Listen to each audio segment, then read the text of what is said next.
3장입니다. 요한계시록 3장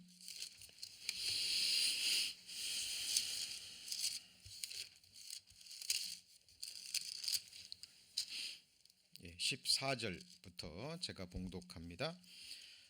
라오디게아 교회의 사자에게 편지하기를 아멘이시요 충성되고 참된 증인이시요 하나님의 창조의 근본이신 이가 가라사대 내가 내 행위를 아노니 내가 차지도 아니하고 더웁지도 아니하도다. 내가 차든지 더웁든지 하기를 원하노라. 내가 이같이 미지근하여 더웁지도 아니하고 차지도 아니하니 내 입에서 너를 토하여 내치리라. 내가 말하기를 나는 부자라 부요하여 부족한 것이 없다 하나 내 공고한 것과 가련한 것과 가난한 것과 눈먼 것과 벌거벗은 것을 알지 못하도다. 내가 너를 고나노니 내게서 불로 연단한 금을 사서 부요하게 하고 흰옷을 사서 입어 벌거벗은 수치를 보이지 않게 하고 안약을 사서 눈에 발라보게 하라. 물은 내가 사랑하는 자를 책망하여 징계하노니 그러므로 네가 열심을 내라 회개하라. 볼지어다 내가 문 밖에 서서 두드리노니 누구든지 내 음성을 듣고 문을 열면 내가 그에게로 들어가 그로 더불어 먹고 그는 나로 더불어 먹으리라. 이기는 그에게는 내가 내 보좌에 함께 앉게 하여 주기를 내가 이기고 아버지 보좌에 함께 앉은 것과 같이 하리라. 귀 있는 자는 성령이 교회들에게 하시는 말씀을 들을지어다. 요한계시록 2장과 3장에 나오는 교회들은 사도 요한이 성령의 감동하심으로 이 계시록을 기록할 때 실제로 존재하고 있었던 교회들입니다. 신약성경에 기록된 바울과 또 여러 사도들이 기록한 일반 서신들은 사도들이 교회들에게 보낸 편지죠. 물론 그것도 성령의 감동하심으로 기록됐기 때문에 하나님이 보내신 편지라고 할 수 있습니다. 그러나 요한계시록 2장 3장에 나와 있는 이 편지는 예수님이 친히 보내신 직접 보내신 편지라고 할 수 있습니다. 요한계시록 처음에 배울 때 말씀드렸죠. 그 당시에도 7교회가 있었고 시대마다 7교회의 모습들이 다 있죠. 다만 초대교회의 주된 모습은 에베소의 교회입니다. 교회사가 그것을 증거하고 있습니다. 자, 그러면 라오디게아 교회는 어느 시대의 교회일까요? 지금 우리 시대의 교회의 모습입니다. 예수님이 보실 때 전체적인 대표적인 모습이 이러하다는 겁니다. 자, 그러나 이 마지막 시대에도 7교회가 다 존재하죠. 그리고 이 편지는 결국 교회의 지체가 되는 성도 각 한 사람에게 보내어진 편지라는 사실입니다. 왜냐하면 교회는 건물이 아니라 그 주님이 피로 사신 한 사람 한 사람이 바로 교회의 지체이기 때문에 그렇습니다. 그래서 이 편지는 직접 예수님이 내게신 편지로 받으셔야 되는 거죠. 그렇죠? 그래서 가장 먼저 이 말씀을 분별하시고 자기 자신에게 믿음으로 적용하셔야 됩니다. 가장 중요한 부분이죠. 자, 책망 받으시는 내용에 해당된다면 책망을 받으셔야 되겠죠. 그리고 칭찬 받는 그 부분에 해당이 된다면 감사드려야 될 겁니다. 그러나 마음을 높여서는 안 되겠죠. 계속 칭찬 받을 수 있도록 우리는 경계해야 될 것입니다. 자, 라오디게아 교회 편지에 대해서 배우실 텐데요. 먼저 배우시기 전에 주의해야 될 점이 있습니다. 자, 그것은 첫째, 우리 시대에 예수님이 보시는 우리 시대의 전체적인 모습이기 때문에 가감 없이 실제로 분별하셔야 된다는 겁니다. 자, 그리고 하나님 앞에 하나님이 느꼈던 그 거룩한 분노처럼 우리도 그 분노를 느끼고 회개하는 마음으로 기도해야 될 것입니다. 그러나 이 말씀을 가지고 판단과 정죄의 수단으로 삼아서는 안 됩니다. 내 자신을 돌아보는 것은 너무나 바람직하지만 이 말씀을 가지고 분별은 하되 판단과 정죄는 해서는 안 된다라는 사실입니다. 왜냐하면 예수님도 라오디게아 교회에 대해서 정확하게 진단을 내리시고 정확하게 지적하시죠. 예수님의 진단은 틀릴 리가 없죠. 사실이기 때문에 이렇게 말씀하신 겁니다. 그런데 예수님도 정죄하거나 저주하지는 않으십니다. 하시는 이유가 뭐냐면 거기 보시면 19절입니다. 19절. 자, 예수님이 책망하시고 19절에 무릇 내가 사랑하는 자를 책망하여 징계하노니 그러므로 같이 읽습니다. 내가 열심을 내라 회개하라. 자, 사랑하시기 때문에 주시는 말씀이에요. 돌아서고 자, 그렇게 해서 이기는 자가 되라는 하나님의 강권의 말씀입니다. 네. 그리고 이기는 자에게는 하나님의 보좌, 예수님이 앉았던 그 보좌에 앉게 해주시겠다라는 놀라운 약속의 말씀을 주고 계십니다. 자, 분명 책망의 말씀이죠. 근데 그 책망의 뒤에는 예수님의 뭐가 보이십니까? 사랑 보이시죠? 정말 돌이켜서 흰옷을 입고 이기는 자가 돼서 하나님의 보좌에 앉기를 간절히 바라시는 하나님의 그 사랑의 마음이 뒷받침되고 있습니다. 그래서 우리도 마찬가지입니다. 하나님의 말씀을 받을 때 가장 먼저 나 자신에게 하나님의 사랑이 뒷받침되어 있는 나를 향한 사랑의 책망, 동일한 마음으로 지체들과 또 사람들을 그렇게 바라보아야 될 것입니다. 그리고 분별하는 가운데 나 자신만큼은 그리고 내가 속한 교회만큼은 이런 교회가 되지 않도록 늘 깨어 기도하는 것이 가장 중요하죠.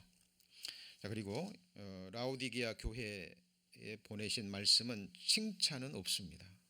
전혀 없어요. 그냥 온통 책망의 말씀뿐입니다. 자, 그런데 우리가 말씀은 사람에게 받는 게 아니죠. 오직 우리의 책망은 하나님의 말씀으로만 받을 수 있습니다. 하나님의 말씀만이 우리를 책망할 수 있는 거죠.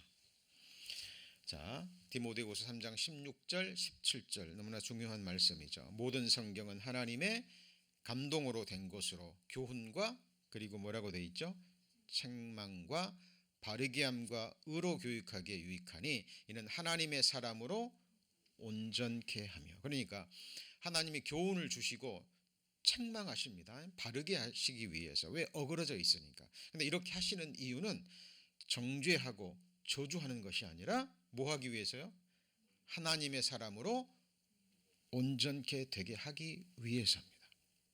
그래서 우리도 우리 자신에게도 이 적용할 때 책망을 받고 침륜에 빠지거나 책망을 받고 좌절하거나 책망을 받고 상처를 받거나 그것은 하나님의 말씀을 받는 바른 태도가 아니죠. 이거는 나 자신뿐 아니라 타인에게도 동일하게 이렇게 적용이 돼야 됩니다. 그리고 우리를 변화시킬 수 있는 것은 하나님 말씀밖에 없어요. 어떤 인생도 어떤 존재도 나 자신을 변화시키거나 온전케 할 수 없습니다. 그렇죠? 우리는 다 동일한 하나님 보실 때 동일한 너무나 연약하고 무지하고 어리석은 죄인이기 때문에 그렇습니다. 그런데 우리가 자칫 하나님의 말씀을 잘못 적용하면 사람이 이 말씀을 가지고 말씀을 도구로 사용해서 사람이 책망한다는 거죠. 사람을 다그치고 푸시할 수 있습니다. 이것이 우리가 신앙생활 하면서 정말 주의해야 될 부분입니다. 팬데믹 전이니까 한 3, 4년 정도 됐으리라고 생각해요. 한 전도사님과 함께 이렇게 교제를 나눈 적이 있습니다. 지역 교회 LA에는 꽤 규모가 큰 교회의 전도사입니다. 그런데 너무 사역하기가 힘들다라는 거예요. 이유가 본인이 하는 일이 새벽 기도에 나오지 않은 분들, 아침에 나가서 말씀을 하고 기도를 하는 게 아니라 담임 목사의 명을 받고요, 뒤에 앉아서 출석 체크를 해야 된답니다. 누구는 나오고 누구는 안 나오고, 오늘 저녁 모임에 누가 안 나오고, 주일 예배 때, 수요 예배 때, 금요 기도 모임에 누구는 안 나오는지, 그것을 매일 전화를 해서 이유를 알아내고 그걸 문서로 만들어서 목사님께 보고를 해야 된대요. 그리고 그날 사역자 모임이 되면 그게 수치로 쫙 나온답니다. 그래서 사역자들도 책망을 받고, 그렇죠? 그럼 이제 그 담당하는 구역 장님들로부터 계속 또 컴플레인을 듣고, 그러니까 너무 힘들다라는 거죠. 근데 그게 사실 오늘날 많은 교회들에서 일어나는 실제 상황입니다. 그리고 그렇게 해야 또 출석 인원이 많아지기 때문에. 근데 당장 눈에 보이는 수치적인 결과는 나올 수 있습니다. 그런데 정말 자원하는 마음으로 말씀이 그 사람 속에서 역사해서 성령의 역사로 내적인 변화는 사실 기대하기 어렵습니다. 여러분, 중요한 것은 말씀이 흥황해야 되는 거예요. 그렇죠? 예. 자, 그러나 또 여기서 우리가 주의해야 될 것이 있습니다. 우리가 책망은 내 자신의 변화와 온전케 되는 것은 온전한 나 자신의 책임이라는 거예요. 말씀을 하나님의 말씀으로 분별하고 내게 주신 말씀이라고 책망받을 때 이 역사가 일어나는 거예요. 교훈과 책망을 받을 때 하나님의 사람으로 온전케 되고 모든 선한 일을 행하기에 온전케 됩니다. 이 일을 행하시는 주체는 누굴까요? 하나님이십니다. 말씀이 곧 하나님이시고 말씀이 사람이 되신 분이 예수 그리스도고 성경이 성령의 감동하심으로 기록돼서 성령의 감동하심으로 선포되죠. 예. 자, 그래서 오늘 라오디게아 교회에 대한 책망의 말씀을 받으실 때 이 마음이 선행돼야 된다는 겁니다. 그렇죠? 이거는 라오디게아 교회의 문제가 아니라 나 자신의 문제이기 때문에 그래요. 자, 그런 마음으로 말씀을 들으셨으면 좋겠습니다. 자, 그리고 예수님께서 이런 말씀을 하신 적이 있죠. 자, 그러므로 무엇이든지 남에게 대접을 받고자 하는 대로 너희도 남을 대접하라.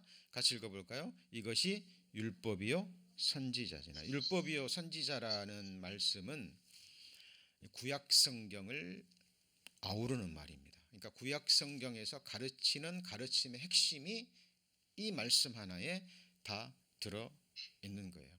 이 말씀은 대접이라는 말이 식사 대접하고 막 섬기 이런 것들을 의미하는 것이 아니라 우리 신앙생활 하면서 또 사회생활, 인간생활 이렇게 하면서 사람들의 관계 속에서 살아가잖아요. 그렇죠? 그럼 부부 사이에서도 남편이 내게 어떻게 해주기를 바라고 또 아내가 내게 어떻게 해주기를 바라고 직장에서 동료끼리, 그죠? 교회에서 성도들끼리 또 나와 관계를 맺는 모든 사람들이 내게 어떻게 행해주기를 바라는 그 마음이 있죠. 있으시죠? 남이 내게 나를 존중해주고 내게 친절하게 대해주고, 그렇죠? 나를 정말 좋은 마음으로 바라보고 우리가 남들에게 원하는 것, 남들이 내게 본이 되기를 바라고 남들이 내게 좋은 영향을 끼치기를 바라고, 이런 마음들이 다 이 서기에 속합니다. 남에게 대접을 받고자 하는 대로. 그런데 그것을 생각하기 전에 먼저 적용해야 될 것이 누구라는 거예요? 나 자신이라는 거예요. 그렇다면 나는 다른 사람들도 나랑 똑같은 인격체인데 다른 사람들은 내게 무엇을 바랄까? 그리고 나는 거기에 해당되는 사람인가? 이게 말씀을 적용하는 첫 번째 원칙이에요. 이게 선행되지 않으면 하나님의 말씀을 아무리 배우고 듣고 알아도요, 자신에게 적용이 되지 않습니다. 그리고 남을 판단하고 정죄하는 도구로만 사용이 되는 거예요. 그렇죠? 그리고 자칫 잘못하면 아까도 말씀드렸죠. 책망을 받고 그냥 침륜에 빠져버리는 겁니다. 그동안 해봤는데 잘 되지 않았다. 분명히 이유가 있을 거예요. 답을 찾고 또 하나님께 간구해야 되는데 그냥 포기해버리는, 그것도 하나님 앞에 합당치 않습니다. 이 말씀을 이제 인본주의에서는 소극적으로 얘기하죠. 남이 내게 하기를 원치 않는 것은 너도 남에게 그렇게 하지 말아라. 이건 소극적인 거죠. 성경은 적극적인 자세로 이렇게 말씀하시는 겁니다. 자, 이것을 마음에 두고 이제 본문을 넘어가 보겠습니다.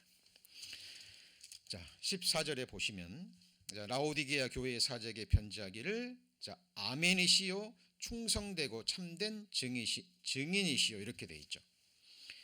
자, 아멘이라는 것은 정말 그러하다.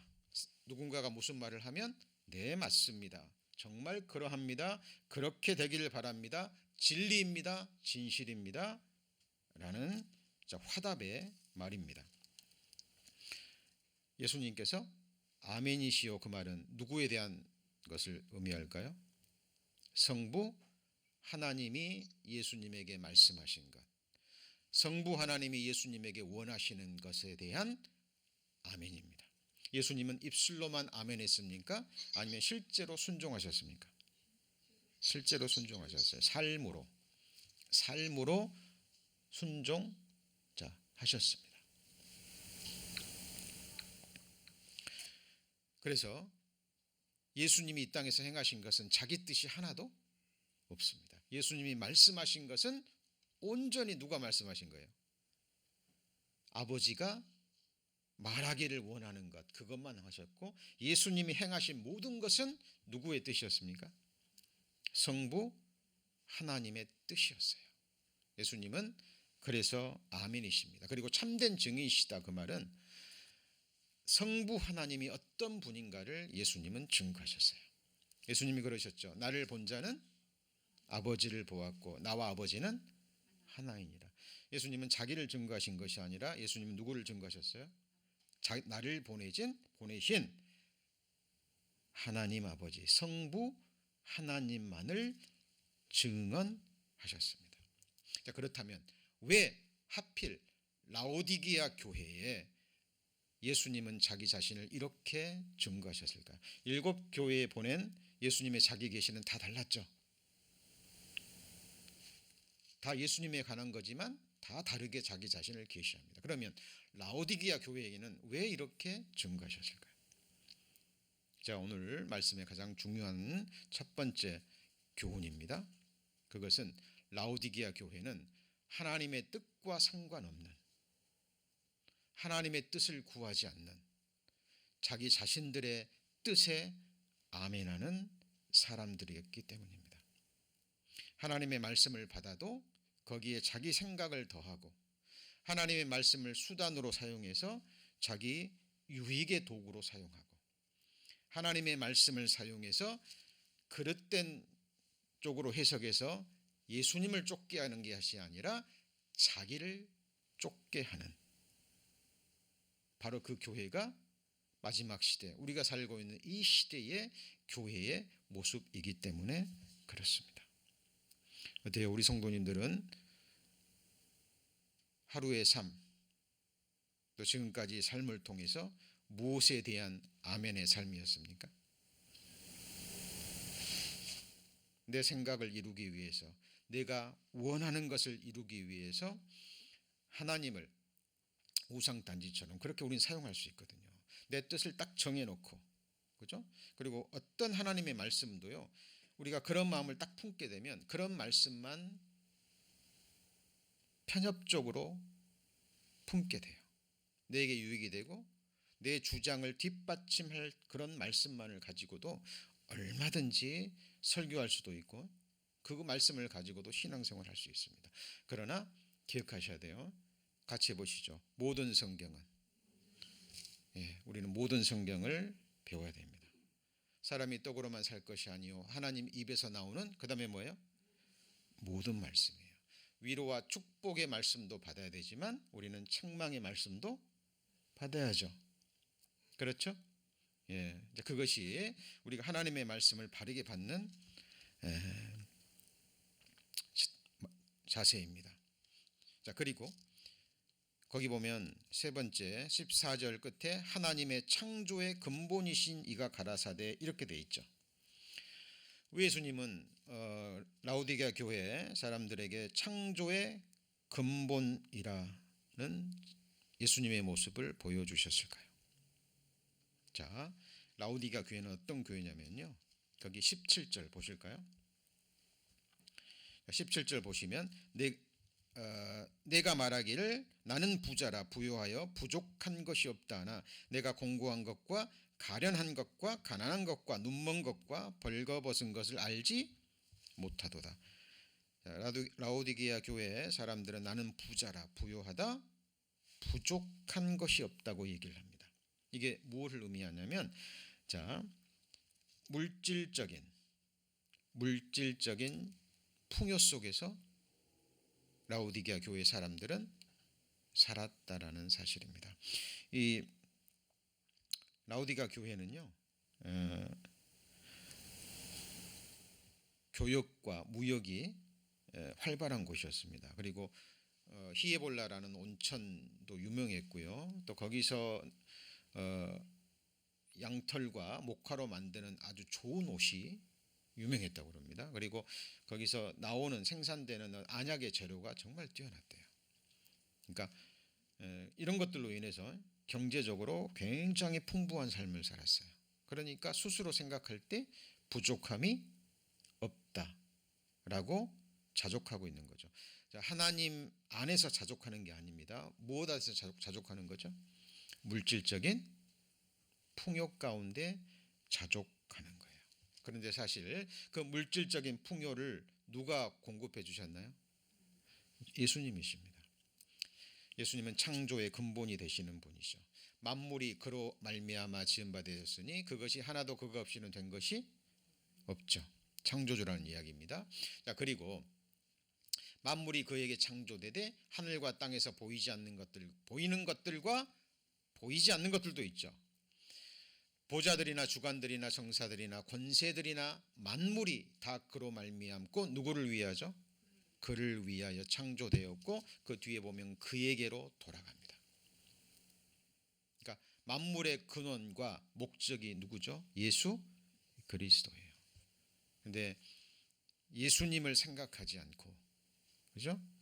그 만물만을 가지고 자족하는 그 모습이 하나님 앞에 책망받을 내용입니다. 그래서 예수님이 자신을 이렇게 표현하셨습니다. 자, 그리고 그 다음 보시죠. 거기 15절입니다. 15절. 자, 내가 내 행위를 아노니 내가 차지도 아니하고 더웁지도 아니하도다. 같이 읽습니다. 내가 차든지 덥든지 하기를 원하노라. 내가 이같이 미지근하여 더웁지도 아니하고 차지도 아니하니 내 입에서 너를 토하여 내치리라. 아직 내치신 게 아니죠. 계속 이 상태가 계속되면, 회개하지 아니하면 하나님 예수님께서 내치겠다라는 말씀입니다. 이 헤볼리아 뜨거운 온천수가 위에서 이제 라오디게아 지역은 물이 부족했기 때문에 온천수를 이게 관으로 연결해서 물을 썼다 그래요. 약 10km 정도 되는 건데 그 뜨거운 온천수가 관을 통해서 라오디게아까지 오면은 식겠죠. 그리고 바바산에 그 얼음 눈이 녹아서 또 관으로 연결해서 사용한대요. 근데 또 오는 동안에 그 차가움을 잃어버리겠죠. 근데 이 두 물 다 미네랄이 굉장히 풍부한 좋은 물이었답니다. 식수로도 가능했고. 근데 뜨거울 때나 차가울 때는 맛있게 먹을 수 있는데 이게 미지근해져 버리면요 역겨울 정도로 못 먹는답니다. 그러니까 라오디게아 교회 사람들은 이 편지를 받을 때 이것이 무엇을 의미하는지 아는 거예요. 체험적으로. 그러니까 라오디게아 교회 사람들의 특징이 하나님 앞에서 신앙생활하는데 뭐하지도 않아요? 뜨겁지도 않고 차갑지도 않고 그 식어버린 미지근한 그런 모습을 예수님이 책망하시는 말씀입니다. 우리는 정말 하나님의 말씀을 가장 먼저 분별하셔야 됩니다. 그리고 정말 얼음처럼 차가운 그런 냉철한 마음으로 이 말씀을 내 자신에게 적용하셔야 돼요. 그리고 나의 민낯을 하나님이 보시는 나의 실제의 모습을 하나님 앞에 드러내셔야 됩니다. 사람들 앞에 드러내지 마시고 그건 의미가 없고요. 누구 앞에요? 하나님 앞에 나 자신의 민낯을 그대로 드러내야 돼요. 우리가 의사 앞에 가면 내가 아픈 상태를 정확하게 말해야 되잖아요. 그렇죠? 왜? 낫기 위해서는 나 자신을 드러내야 되는 거예요. 예수님이 나를 지금 책망하십니다. 나의 허물을 드러내시는 거예요. 나를 저주하고 죽이기 위해서가 아니라 나를 살리시고 나를 축복하기 위해서, 나를 낫게 하셔서 하나님의 사람으로 온전케 하기 위해서, 내게 축복 주시기 위해서 나를 지금 사랑에 뭐를 하고 계시는 거예요? 책망하시는 거예요. 그러니까 하나님 앞에서만큼은 이 말씀을 내게로 적용해서 그대로 하나님 앞에 드러내셔야 됩니다. 중요한 것은 책망만 받으시면 돼요. 교훈을 받으시면 하나님이 그 마음을 보시고 누가 역사하십니까? 성령께서 역사하십니다. 거기에는 나의 원함이 있어야 됩니다. 나의 갈망이 있어야 돼요. 변화되고자 하는 마음, 온전케 되고자 하는 그 마음, 하나님의 축복을 받고자 하는 그 갈망이 가장 먼저 선행되어야 됩니다. 하나님은 영생을 주시기를 원하지만 영생을 얻기 위해서 사람들이 예수님 앞에 나오기를 원치 않습니다. 그렇죠? 예수님은 나를 변화시키셔서 온전케 하시기를 원하는데 싫은 거예요. 책망받기가 싫은 거죠. 하나님이 주신 연단을 받기가 힘든 겁니다. 여러분, 신앙생활에서 가장 중요한 것은 열정입니다. 뜨거움이죠. 사랑도 뜨겁게 피차 사랑하라 그랬죠. 그렇죠? 제가 한국에 있을 때 그 지역 교회를, 그 교회학교를 담당하는 그 책임자들과 함께 그 교사 모임을 한 적이 있습니다. 그래서 이제 뭐 간증도 하고 어려웠던 점들도 이렇게 교제하는 그런 시간이 있는데, 한 교사의 간증이 아직도 기억에 남아요. 대학에 들어가자마자 이제 10평도 안 되는 그 사무실 빌려가지고 이제 예배를 드리는데, 이제 나오는 유치원생들 몇 명 있었나 봐요. 이제 아무도 없으니까 교사 직분이 주어진 거예요. 근데 공간도 없고, 예배는 이제 어른들이 드리니까 그 아이들 몇 명을 데리고 계단에서, 교사도 자기밖에 없고, 어떻게 해야 될까요? 이제 구원받은 청년이기 때문에. 근데 그 당시에는 정말 뜨거웠다는 거예요. 아무도 교회에서 지원도 해주는 뭐 형편이 안 되니까, 공간도 없고 추운 겨울에는 계단에 나와서 떨고 있는 아이들과 함께 조그마한 흡칠판 하나 준비해 가지고 분필 가지고 그림을 그려가면서, 성경도 잘 모르니까 얼마나 두렵고 떨림으로 준비했을까요?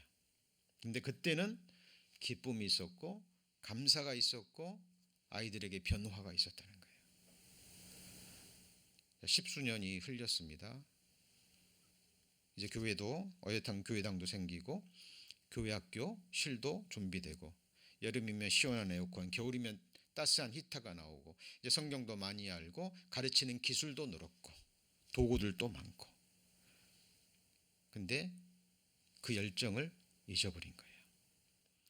다음 주일 교회학교 말씀을 준비하려고 하는데 다 아는 것들이죠. 원고도 이미 준비되어 있고, 뜨거움이 없는 겁니다. 그러니까 자신이 그런 뜨거움이 없으니까 우리 아이들에게도 그것이 마음이 전달되지 않는 거예요. 구원받은 그리스도인이기 때문에 그 사실이 너무 괴로운 거예요. 예. 자, 지금 예수님이 라오디게아 교회 물질적으로 풍요롭습니다. 부족함이 없어요. 여러분 서머나 교회, 빌라델비아 교회 부족했죠. 가난했죠. 거기다가 환난까지 있었습니다. 그런데 예수님을 향한 뭐가 있었죠?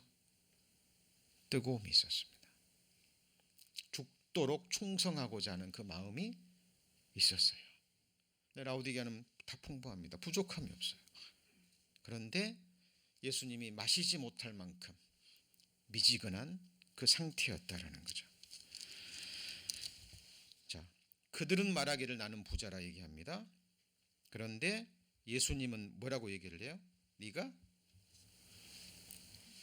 공고하고 가난하고 그리고 뭐예요? 헐벗었고 네 수치가 네 죄악이 다 보인다 그 말이에요. 그러니까 예수님이 그 사실을 책망하시면서 말씀하십니다. 그런데 여기서 보세요. 18절에 보면 네가 이런 상태이기 때문에 하나님께서 이제 사랑의 강권과 권면을 하시는 거죠. 내가 너를 권하노니 예수님이 권하시는 겁니다. 너를 권하노니 내게서 예수님에게서 불로 연단한 뭘 사서요?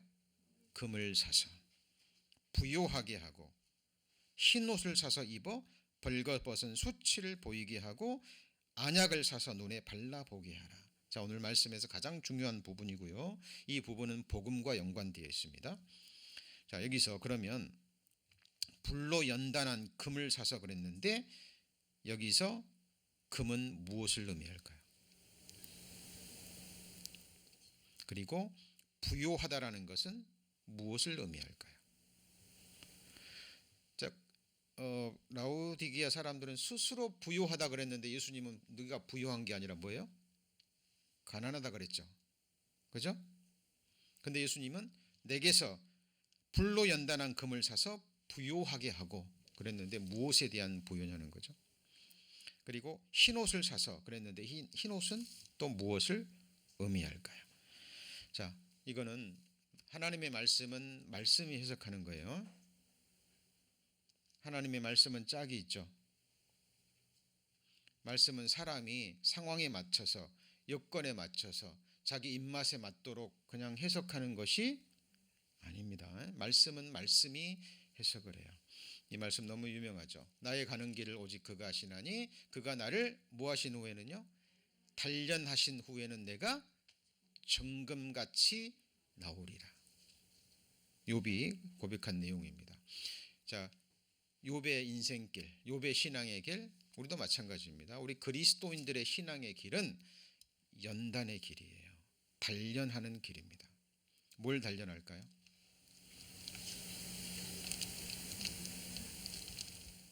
믿음의 단련입니다. 그러면 정금은 무엇을 의미할까요? 바로 정금 같은 믿음을 의미합니다. 여러분, 정금이 되려면 불 속에서 달궈져야 되죠.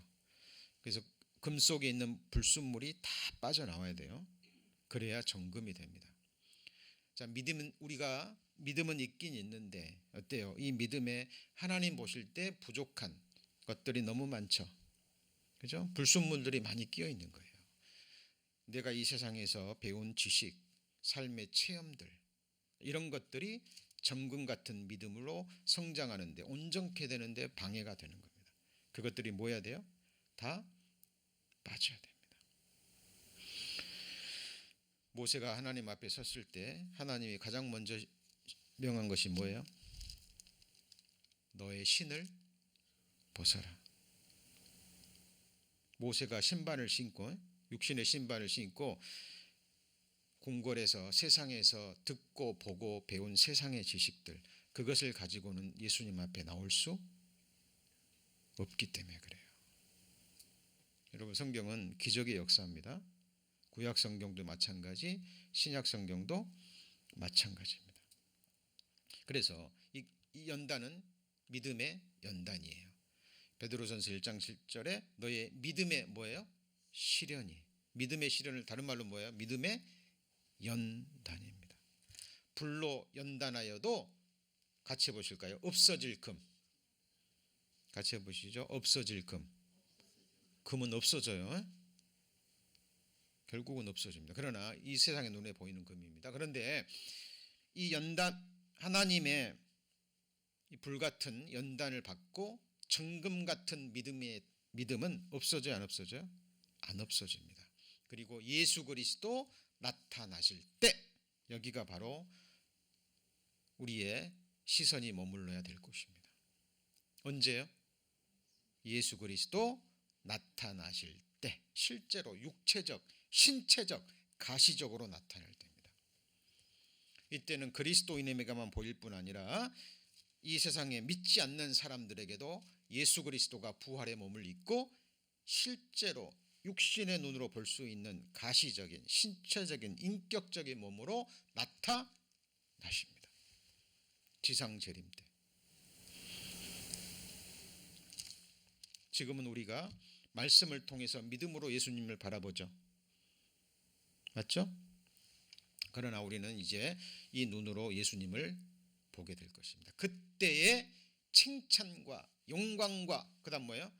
존귀를 얻게 하시려고, 이게 예수님의 마음이에요. 여러분, 다 지나갑니다.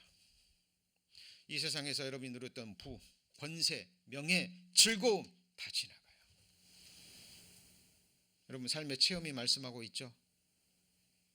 여러분이 과거에 어떤 영광과 권세와 부귀와 즐거움을 누렸던 다 지나갔습니다. 예. 그리고 수고하여 얻은 것을 아무것도 손에 가지고 가지 못해요. 누가 여러분을 칭찬하고 누가 여러분을 높이고 누가 여러분을 존귀하게 만듭니까?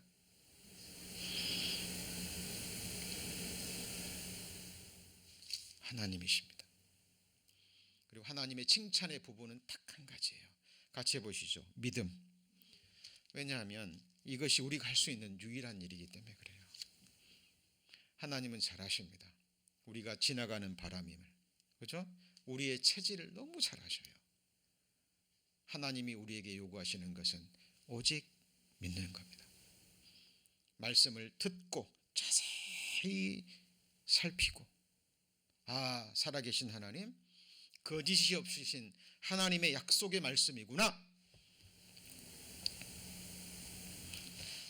하나님의 약속을 우리가 믿음으로 받아들일 때, 그죠? 믿음의 세계가 실지하는 세상이 열립니다. 요즘 컴퓨터 시대잖아요. 그렇죠? 그래서 뭐 유튜브나 뭐 컴퓨터, 인터넷 들어가서 클릭만 하면 어떤 세상이 펼쳐지죠. 물론 어떤 가상의 세상, 뭐 게임의 세상, 이건 뭐 영화건 드라마건 뭐 뉴스건 다큐멘터리건 클릭 딱 하나 하면 세상이 펼칩니다. 자, 우리는 믿음으로 뭘 클릭해야 될까요? 하나님의 약속의 말씀을 클릭하면 실제하는 세상, 실상의 세계가 열립니다. 믿음은 바라는 것들의 실상이요, 그리고요 보지 못하는 것들의 증거니라. 여러분 마음에 새기시고요, 새기시고, 여러분 이 세상에서 얻는 것들은 잠깐 우리 눈과 귀를 즐겁게 하고, 그죠? 하지만 결국 지나가는 거잖아요. 어떤 영향도 끼치지 못합니다.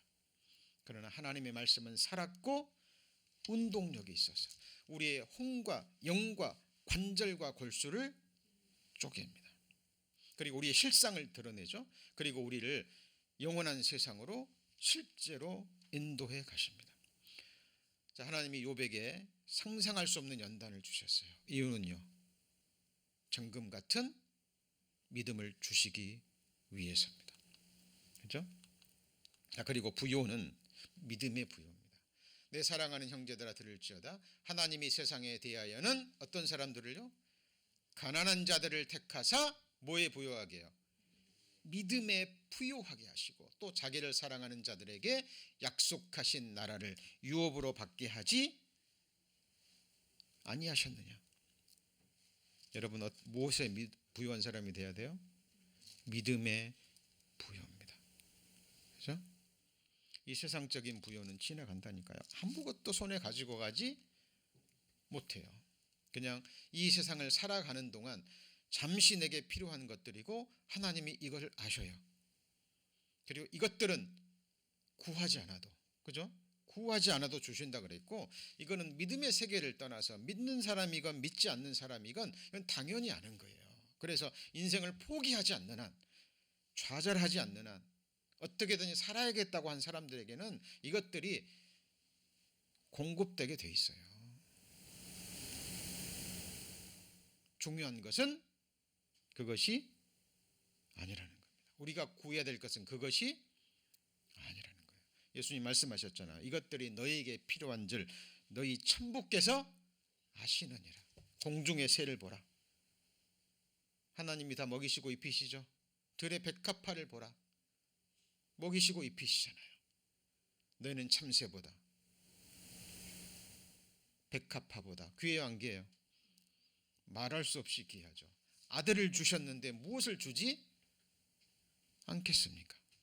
아들을 주셨는데 중요한 것은 믿음으로 구하지 않고 하나님의 뜻을 위해서가 아니라 정욕을 위하여 잘못 구하기 때문에 받지 못하는 거예요. 하나님이 솔로몬에게 나타나셔서 말씀하시잖아요. 너는 구하라. 내가 내게 무엇을 줄까? 동일하게 지금도 우리 각 개인에게 말씀하고 계셔요. 여러분 정말 간절하게 믿음으로 구해서 받아본 체험이 없는 사람은 기도의 능력을 모릅니다. 정말 내가 원해야 될 것, 하나님 내게 주시고자 한 것, 그것을 딱 붙들고요 기도해 보세요.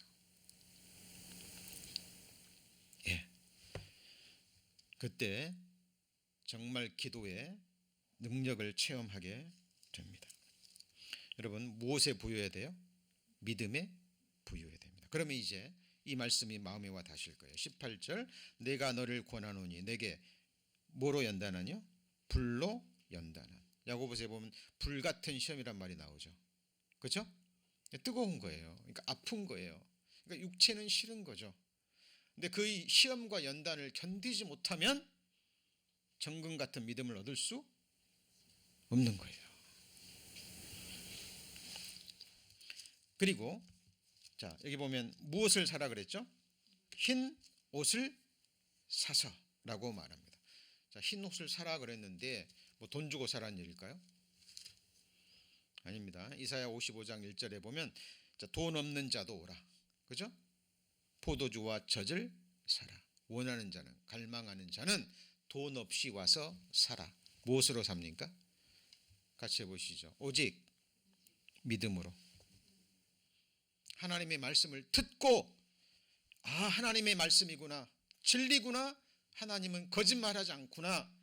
그 말씀을 믿음으로 내가 받을 때 그리고 믿음으로 기도할 때 그 말씀이 내 것이 되는 거예요.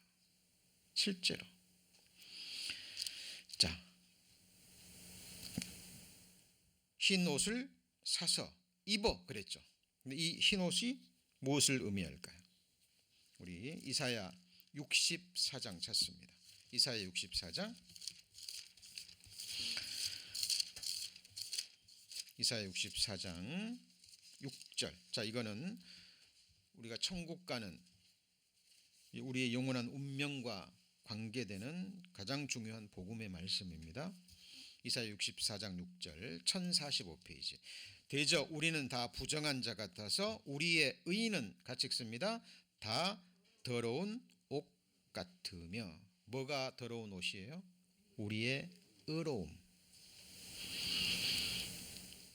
나의 어떤 행한 의로움을 가지고 내 죄를 가리워 보려는 율법 행위에 속한 자들입니다. 율법 행위에 속한 자들은 다 저주 아래 있나니 이렇게 말씀하시죠. 여러분 착한 일에서 선한 일에서 율법 지켜서 천국 가실 수 있나요? 내가 뭐 남보다 더 의로운 일을 해서 다른 사람들과 나를 비교할 수 있나요? 자, 그런 것들이 전부 다 더러운 의죠. 이게 대표적인 사람이 서기관, 바리새인들, 그죠? 근데 그것은 다 더러운 옷입니다. 결코 내 수치가 가리워지지 않는 옷이죠. 그런데 뒤에 보면 우리의 의는 다 더러운 옷 같으며 우리는 다 세피함이 뭐 같아요? 잎사귀. 왜 이렇게 표현했을까요? 에덴 동산에서 아담이 해 입었던 무화과 나무 치마. 옷이 되지 못했죠. 그렇죠? 자, 많은 사람들이 이 더러운 옷을 입고 하나님 앞에 서려고 합니다. 스가랴서 3장 4절입니다. 스가랴서 학계, 스가랴, 말라기, 구약성경 말라기 바로 제일 뒤에 말라기 다음에 앞편에 스가랴서죠. 1315페이지. 1315페이지 스가랴서 3장 3절 1315페이지입니다. 여호수아가 무슨 옷을 입고 섰어요?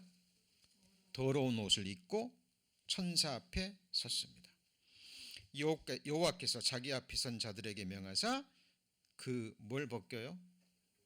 더러운 옷을 벗기라. 그러니까 착한 일을 행하고 선한 일을 행하고 하나님 나 착하죠? 나 의롭죠? 나 이제 천국 갈 수 있죠? 나 율법 지켰습니다. 나 의롭습니다. 라고 말하는 바리새인 같은 사람들입니다. 그러니까 하나님이 뭐라고 얘기해요? 그 더러운 옷을 벗기라. 그리고요. 여호와하시고 또 여호수아에게 이르시되 내가 네 죄가를 뭐하여 버렸으니요? 제하여 버렸으니. 제하여 버릴 겁니까? 버리고 있습니까? 버렸으니. 내게 무슨 옷을요? 아름다운 옷을 입히리라. 이 아름다운 옷이 뭘까요? 같이 해보시죠. 구원의 옷, 의의 겉옷. 여러분 그 옷을 입었는지 우린 주님 앞에 갈 때까지 확인하고 뭐예요? 또 확인하라는 겁니다. 여러분 라오디게아 교회 사람들이 이 흰 옷을 구원의 옷을 입지 않은 사람들이 많았던 거예요. 그죠? 라오디게아 교회 사람들 성도들 가운데서도 7교회 모습이 다 있다 그랬죠. 소수지만 죽도록 충성하는 그리스도인들도 있었을 거예요. 서머나 교회, 빌라델피아 교회 같은 사람 칭찬받는 그 부분을 가지고 있는 성도들도 있었을 겁니다. 그러나 하나님 보실 때 대부분의 교회 다니는 사람들이 벌거벗고 있었어요. 그것이 오늘날 마지막 시대의 모든 교회들의 대표적인 모습이라는 겁니다. 그래서 우리 성도님들 내가 지금 입고 있는 옷이 무엇인가? 이게 저와 여러분의 영원한 운명이 걸린 겁니다. 살아있을 때 확증하고 또 확증하고 확증해야 될 부분이에요.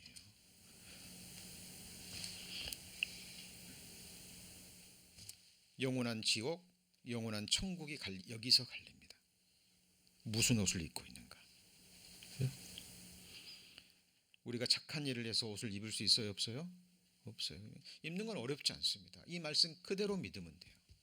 예수님이 저와 여러분의 죄가 없애버렸습니까? 같이 해보시죠. 보라, 세상 죄를 지고 가는 하나님의 어린 양이로다. 여러분 예수님이 저와 여러분 죄 지고 가셨어요? 네? 네, 가셨습니다. 모든 사람의 모든 죄를 다 지고 가셨어요. 호리만한 죄도 남기지 않고. 이것이 진리입니다. 이것이 사실이에요. 자, 예수님이 책망하시면서 안약을 사서 눈에 발라보게 하라 그랬죠. 그렇죠? 자, 그러면 이 책망을 라오디게아 교회 다니는 사람들, 구원받지 않은 사람 중에 받은 사람이 있을까요? 없을까요? 있겠죠? 있을 겁니다. 안약을 사서 딱 발라보니까 내가 입고 있는 옷이 뭐예요? 더러운 옷이구나. 더러운 옷이구나. 나 헐벗었구나. 내 수치가 하나님 앞에 지금 다 드러나는구나. 회개할 때 예수님께서 성령의 능력으로 복음을 증거해 주셨겠죠. 그죠? 예수님이 이미 내 죄가를 다 제하여 버리셨구나. 내 죄를 가져가 버리셨구나. 내가 이 사실을 몰랐구나. 왜 몰랐을까요? 더러운 옷을 입고 있기 때문에. 그리고 하나님 나 벗었습니다. 아담처럼 하나님 나 벗었습니다. 하나님 나 죄인입니다. 하나님 회개합니다. 그 순간 그래, 내가 너를 위해서 네 죄가를 죄 없애버리고 이 아름다운 구원의 옷을 준비했다. 입혀주실까요? 안 입혀주실까요? 입혀주시는 겁니다. 회개하고 믿는 순간 정확하게 눈을 떠서 내 죄를 지고 가신 하나님의 아들을 보면 되는 거예요. 자, 같이 해보시죠. 안약을 사서 눈에 발라보게 하라. 실제로 라오디게아 지역에는 안약이 유명했다니까요. 안질에 걸린 사람, 이 눈병이 있는 사람들이 이 라오디게아 지역에서 나오는 그 약으로 만든 안약을 발라보고 실제 눈이 많이 치유받고 했다니까요. 여러분, 우리가 마음의 눈, 믿음의 눈을 떠서 보이셔야 돼요. 이 육신의 눈으로는 보이지 않습니다. 정확하게 하나님의 말씀을 토시 하나 정확하게 보셔야 돼요. 자, 이것도 마찬가지입니다. 자, 한국에 있을 때 한 분의 그 간증이 아직도 생생하게 납니다. 이 획 하나가 그 천주교에서 미사를 드릴 때 그런 말이 나와요. 세상의 죄를 같이 해보시죠. 없애시는 주여. 없애시는 주여. 그러니까 지금도 없애시고 있죠. 그죠? 천주교 다니셨던 분입니다. 근데 어느 날 복음을 통해서 없애시는 주가 아니라 뭐예요? 같이 해보시죠. 없애신 주. 그 차이가 뭐 차이일까요? 천국과 지옥의 차이라니까요. 우리는 이미 용서해 주신 것을 믿는 거예요. 맞죠? 맞죠? 내가 회개하기 전에도 이미 다 가져가셨다니까요. 하나님 편에서는 용서가 끝났어요. 구약시대에 제사를 드리는 첫째 조건이 있습니다. 그게 뭐냐면 같이 해볼까요? 죄를 깨달을 때. 그러니까 예수님이 우리 각 사람을 보시고 너 죄 깨달았느냐? 깨달았구나. 회개하구나. 이제 내가 너를 위해 죽어주고 네 죄를 없애줄게. 이렇게 하지 않으셨다니까요. 여러분이 태어나기도 전에, 창세전에, 영원전에 전지전능하신 하나님이 우리가 죄인으로 태어나서 죄를 짓고 살지 아셨어요? 모르셨어요? 다 보시고 아시고 영원전에 보신 죄를 아들에게 이미 마음에서 담당시키셨어요. 맞죠? 그래서 같이 보실까요? 창세로부터 죽임을 당하신 누구 마음에서요? 성부 하나님의 마음에서 독생자 예수 그리스도를 이미 죽이셨고 이미 우리에게 뭐 하셨어요? 죽이셨어요. 성자 하나님은 창세전에 작정하신 그 뜻을 삶으로 같이 해보시죠. 아멘. 실제로 아버지 마음에서 이루신 일을 삶으로 이루셨어요. 그것이 십자가의 죽으심입니다. 여러분, 이것을 깨달으셔야 돼요. 그러니까 이 사실을 알고 깨닫고 회개하는 순간 그 사람은 이미 뭐 한 거예요? 구원 받은 거예요. 이미 이루어진 거예요. 마음에서. 이게 복음입니다. 이 아름다운 옷을 입는 소식이 같이 해보시죠. 복된 소식, 아름다운 소식. 구약시대에 전쟁이 일어났습니다. 대적들이 에워 싸가지고 먹을 것이 하나도 없어요. 하나님이 기도하니까 이제 기도의 응답을 보시고 하나님이 대적에게 이 군대의 소리를 듣게 해가지고 다 도망가게 만들어 버립니다. 4명의 문둥병자가 성문 어귀에서 빌어먹던 문둥병자가 안에도 먹을 것이 없고, 그죠? 여기 있으면 굶어 죽고. 지혜롭습니다. 가만히 있으면 죽는 거예요. 그러니까 4명이서 우리가 이래저래 죽는다. 안에는 음식도 없고 우리가 살 길은 딱 하나. 적군에게 가서, 적군들은 뭐가 있으니까요? 양식이 있으니까. 우리 같은 문둥병자 불쌍히 여겨서 먹을 거 주면 살고 아니면 죽자. 왜? 이래저래 뭐 하니까요? 가만히 있으면 죽잖아요. 가만히 있으면 먹을 게 없는데. 그러니까 가는 거예요. 가니까 어떻게, 무슨 일이 벌어졌어요? 하나님이 대적의 군대 소리를 듣게 해가지고요, 이 적병들이 불이 나게 도망가 버린 겁니다. 그냥 모든 음식, 옷, 재물 다 놔두고 도망가 버린 거예요. 그러니까 막 금도 챙기고 은도 챙기고 옷도 챙기고 마음껏 먹고 음식도 챙겼는데도 아직도 너무 많아요. 그때 4명의 문둥병자가 이렇게 얘기합니다. 같이 해보시죠. 내게, 우리에게 이 아름다운 소식이 있거늘, 이 아름다운 소식이 있거늘 우리가 가만히 있으면 저주받는다. 가서 소식을 전하자. 왜? 성 안에 지금 굶주리는 사람들이 많거든요. 또 나오면 죽으니까, 나오면 적군들이 죽여버리니까 무서워서 나오지도 못하고 있는. 여러분, 이 복음 전하셔야 됩니다.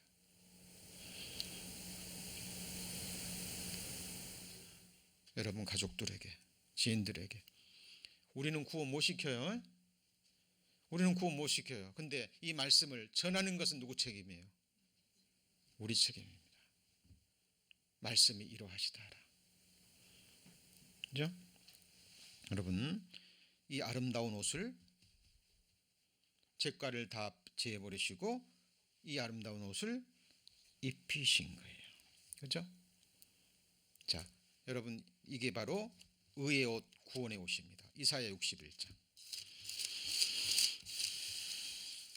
이사야 61장 10절. 이사야 61장 10절. 내가 여호와로 인하여 크게 기뻐하며 내 영혼이 나의 하나님으로 인하여 크게 즐거워하리니 이는 그가 뭐예요? 구원의 옷으로 내게 입히시며 의의 겉옷으로 내게 더하심이. 그랬죠. 신랑이 사모를 쓰며 신부가 자기 보물로 단장한 같게 하였음이라. 이 의의 옷이 뭘까요? 예수 그리스도의 옷이기도 합니다. 누구의 옷이라고요? 예수 그리스도의 옷, 의의 옷입니다. 제가 늘 말씀드리죠. 여러분, 이게 뭐예요? 우리의 죄입니다. 우리는 뭐밖에 없어요? 우리의 죄밖에 없어요. 이 하얀 것은 뭘까요? 예수님의 의로움입니다. 예수님은 삶으로 율법을 다 지키셨죠. 그렇죠? 근데 우리 죄를 위해서 예수님이 뭘 흘리셨어요? 피를 흘리셨어요. 같이 죄삭은 사망이라. 육체의 생명이 피에 있으므로 피가 죄를 속하느니라. 같이 해보시죠. 피 흘림이 없으면 사함이 없느니라. 우리의 죄는 우리가 막 기도해서 뭐 노력해서 하나님께 뭐를 드려서 없어진 것이 아니라 예수님이 피가 죄를 없이 하는 거예요. 그래서 이 피가 내 죄를 뭐 하셨어요? 가리우셨어요. 이 피를 믿는 자는 예수님이, 하나님이 뭐만 보셔요? 피만 보시는 거예요. 이 하얀 것은 뭐죠? 예수님의 의로움이에요. 맞죠? 그러면 예수님이 십자가에 달리실 때는, 십자가에 달리실 때 예수님의 의로움은 어디로 갔어요? 여러분, 죄 있는 사람이 그 십자가에 죽으면 안 돼. 죄 없는 사람이 죽으면 안 되잖아요. 예수님이 죽으실 때 예수님의 의로움은 누구한테 주셨어요? 우리에게 주셨습니다. 이것이 바로 아들을 주셨다는 의미예요. 생명도 주시고 뭣도 주시고요? 의로움도 주시고. 저는 천국 갑니다. 언제 죽어도 천국 갑니다. 왜냐하면 내가 가진 의는 누구의 의예요? 예수님의 완전한 의로움이기 때문에 그래요. 이것이 바로 같이 보시죠. 의로운 옷, 구원의 옷, 예수 그리스도의 옷. 여러분 이거 입고 계세요?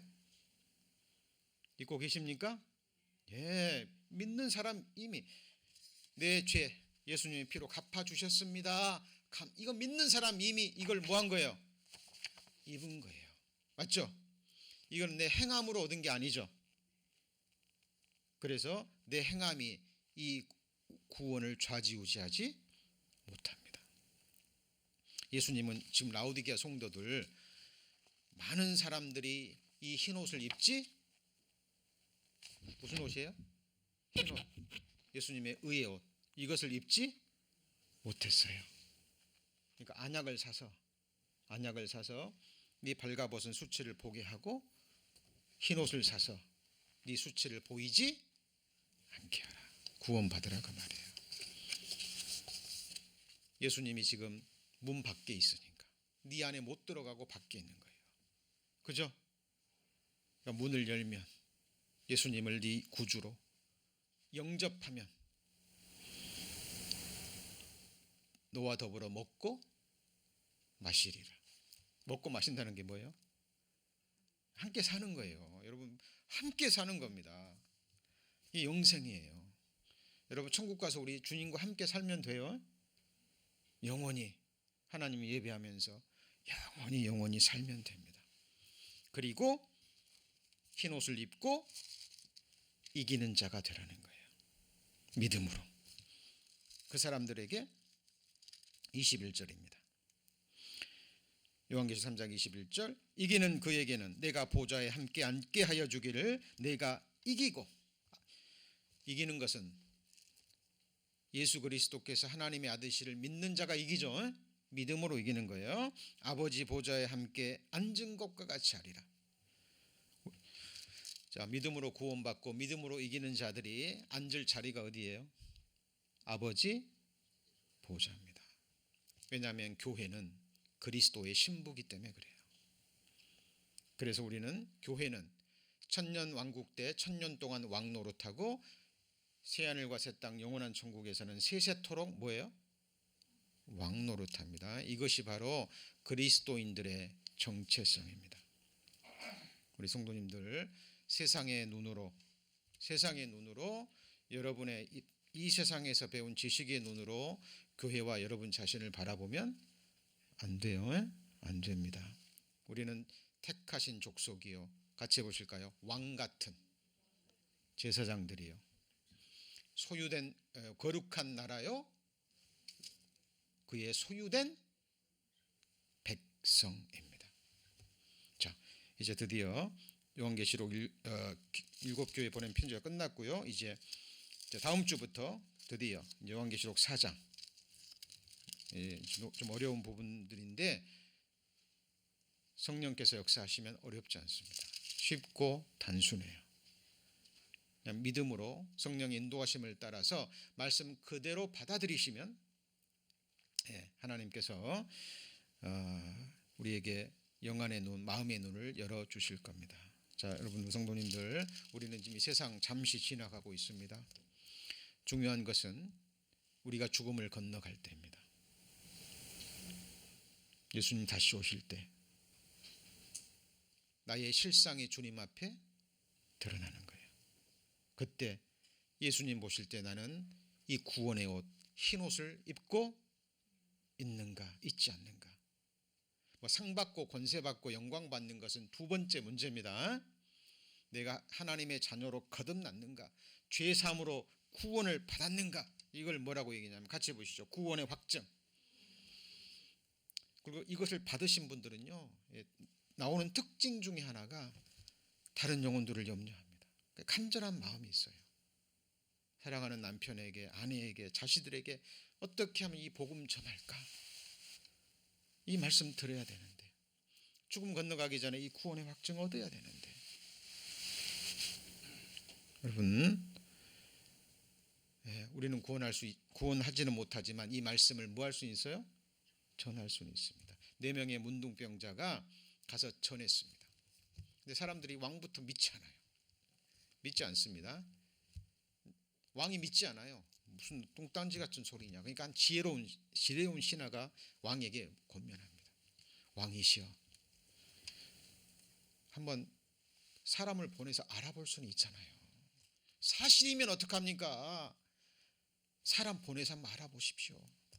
사람 보내서 알아보니까 사실이에요, 아니에요? 사실입니다. 사실이에요. 사람들이 우르르 뛰어가서 음식을 먹고 옷을 가지고 그들이 사망을 면합니다. 우리가 하는 일은 이 사실을 전하면 됩니다. 같이 해보시죠. 와 보라. 들으라. 우리가 할 수 있는 일은 이것이 답니다. 그리고 기도하고 이 책망을 받거나 회개의 책망을 받거나 복음을 받고 안 받고는 아무도 관여할 수 없어요. 그 누구도 관여할 수 없습니다. 한 인격체가 하나님 앞에 그 말씀에 대한 반응, 복음에 대한 반응은 온전한 자기 책임입니다. 기도하시겠습니다.